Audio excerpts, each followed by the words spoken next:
his investigation into Biggie Smalls, the guy who was killed 6 months after Tupac, and Tupac Shakur. And what he puts in the book is that Dwayne Davis confessed to the murder of Tupac Shakur. The book tells the story about his admission, about himself, but it also tells the story of Dwayne Davis telling about his nephew's involvement in the murder, about Big Dre's involvement in the murder, about Terrence Brown's involvement in the murder.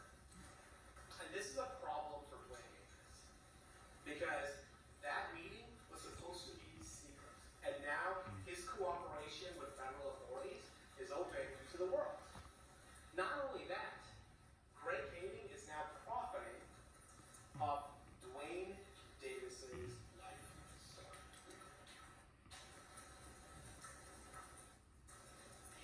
So, in 2017, Dwayne Davis decides to go public. He's approached by the producers of a show called Death Row Chronicles that appears on BET. And this is just a small portion of what he says is his motivation for appearing. I was college, teen, being pro-dinner. I'm the only one alive that really can tell this story about the Tupac show. People have been pursuing me for 20 years. Newspapers, magazines. I'm coming out now to tell the story because I got cancer. I got nothing else to lose. All I'm here about now is the truth.